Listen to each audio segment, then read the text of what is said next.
Thank you. Thank you for everyone for coming from such long distance. And we apologize for ones that we could not manage to give accommodation. We had exceptional level of interest for the summit, which is really great to see for us.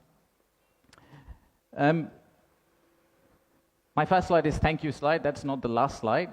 We just wanted to thank all of you for kindly coming and joining the summit. So the purpose of the summit is today, sitting in this forum, we would like to say that we are open for business, and we're really committed to win business from all of you. And to do that, we have already thrown Lutfi Siddiqui at you, not literally, but verbally. We'll also throw a Nobel Prize winner at you. We'll do anything to make sure that we win business from you. But first, I would like to take you to future. Let's think about a movie, Back to the Future. Let's go into that set and imagine that we are in 2035.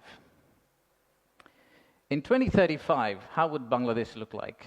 You'll all be here again. My successor is going to be here presenting. That will be the 10th investment conference for us.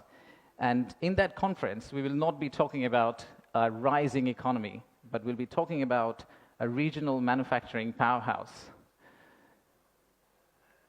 A country that's connecting east to the west, a bridge that connects Himalayas to Bay of Bengal, a manufacturing hub that is infested by global investors and local investors who are now exporting to the rest of the world. That vision, that imagination is what's driving us today. But it all started actually about 8 months ago. So from the future, let's go back in time to August 5th, 2024. It's a personal story for almost all of us. Unfortunately, I was in Singapore in an investment banking trading room, but my family was here. My wife was on summer holidays. My brother, who came from Cambridge for summer holidays as well, they were all out on the street, part of the protest. So at around noon Singapore time, I asked them, what's going on? What's happening in Dhaka? So what they did was they were part of a crowd. They looked forward, they took a selfie. Sorry, not a selfie, a photo what's ahead of them, and they turned back and took another photo of what's behind them. So this first photo was what was ahead of them, and this one was what was behind them. So we need to digest exactly what happened at that time. The young population, the entire youth, was out on the street, demanding transparency, demanding opportunity, demanding democracy, demanding freedom of speech. And that's what has brought us here today.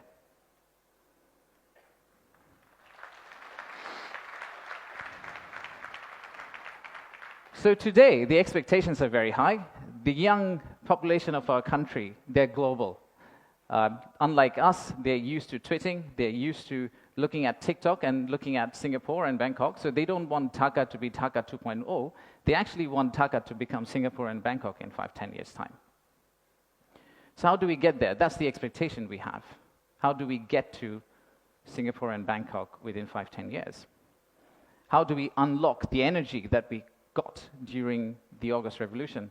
How do we harness that energy and convert it into employment generation and industrialization? The story for Bangladesh was always there. A lot of you already know about it. We have 180 million domestic market. We have a young population. Almost half of it is less than 25 years old. The middle and affluent class is about 35 million people, which is as big as the Malaysian total population. We have many, many other factors that has led to where we are today. And actually, I must say that there are companies who have been here for more than 100 years and have made exceptional returns compared to the global markets. So if you look at some of these companies who have actually operated in Bangladesh for a long, long time, the returns they have got in Bangladesh is actually significantly higher than the global average. And today, we also have a fantastic news that one of our own startups called ShopUp, the news came out about an hour ago in Bloomberg that the Saudi sovereign PIF, their investment arm called Sanabil Investments, they have actually co-led a round of $110 million US, along with Peter Thiel's Valor Ventures, to invest in one of our own startup to go global. So let's give a big round of applause to Shop Up.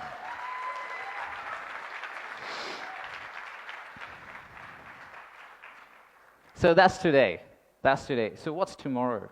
How do we go from here to the vision we had for 2035? So this $180 million story, or 180 million people story, is not enough. I think we need to redefine market. We believe the market is actually much larger. When we talk about market, we should be talking about a much larger regional market which you could potentially serve out of Bangladesh. You set up your factory here, you export out to all these markets. At the same time, I would expect these markets to set up their factories and push it back to Bangladesh, use the ports of Bangladesh, and potentially export out to the rest of the world. So the narrative that we've had of why invest in Bangladesh is not really a domestic market 180 million story. It is a regional story, and it's a global story. To further strengthen ourselves, we have decided to enhance our port capacity. In Chittagong area, what you see now, we are actually tripling that within the next few years, which is essentially allow this region to consider Bangladesh as one of the biggest logistical hubs. However, that's not all. We need to do a lot more. So at the beginning of interim government's period, we actually decided to talk to more than 200 CEOs and entrepreneurs who actually are doing business in Bangladesh today. And we wanted to understand how can we convert our critics into our ambassadors. They are the only ones who could potentially bring business for us. They are the only ones who, if they've traveled abroad and say Bangladesh is a great place for business, that's when we are likely to get more investment. So we divided all their complaints into two groups, or the solutions that came out of their complaints. The list of challenges are very long. It's from the earth to the moon and back.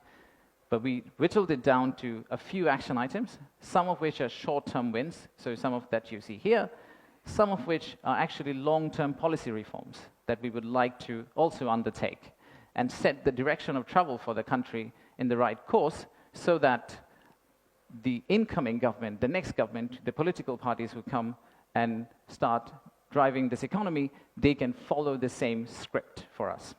I'll give you a few examples. Let's start with, we talked about a true one-stop service. There are two elements of one-stop service. The first one is the human element, and then there is the digital element. In the human element piece, what we have decided to do is we are going to co-locate the primary agencies, the high touchpoint agencies for our investors in one location. So that instead of the investors walking around different ministries, and we have a lot of them in Bangladesh, they all come to one office and they end up meeting everyone. We've also decided, like banks, and I am from banking, I guess that helped, that we are going to set up a relationship management team under BIDA. What it would essentially do is, just like a corporate banking, relationship banking manager, he would hold hand of the investor and walk them around the landing process. Let's take another example. Our friends in National Board of Revenue helped us set up the authorized economic operator. It's essentially the green channel, or widely known as the green channel setup, where if you're a good customer, you are able to circumvent some of the custom checks and fast-track your process through the ports. That has been picked up as one of the biggest challenges that we have, the time it takes to go from your factory all the way to your customer. And finally, let me show you one more example of policy change. So as you all know, there are many government agencies. We also know there's private sector. The dialogue between private sector and government agencies has not necessarily always been the most collegial. So how do we break that apart? The first thing we need to do is to club the government agency into one. We need to show one face. We need to be one outfit for our customers, our investors, and then create a bridge between our private sector and the government of Bangladesh. So what we are planning to do is to set up a private sector advisory council that will actually counsel the head of state directly on a regular basis, essentially voicing the changes that they would want to drive the economy forward. So these are some of the examples of what we are planning to do. And if we are able to do that, we do believe that we will get to the end, the vision we have for 2035. Now, of course, there are many, many other factual reasons, statistics, tables, Excel files that I can share with you to tell you why you should invest in Bangladesh. In fact, the next slide will have a QR code which you can scan and download, which will have essentially this presentation. So you didn't have to take the photos of the presentation, by the way. You will have this presentation, and you will also have an appendix of facts and figures and why we think competitively we're actually in a very better place than our competitors.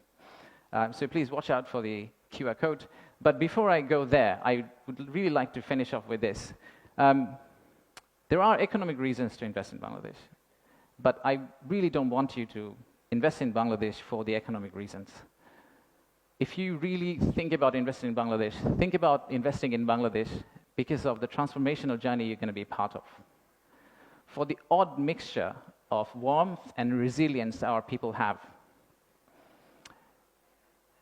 and our century-old culture paired with the shared values that we have with you. So I rest my case here. Thank you very much for coming, and enjoy the rest of the day. Thank you all.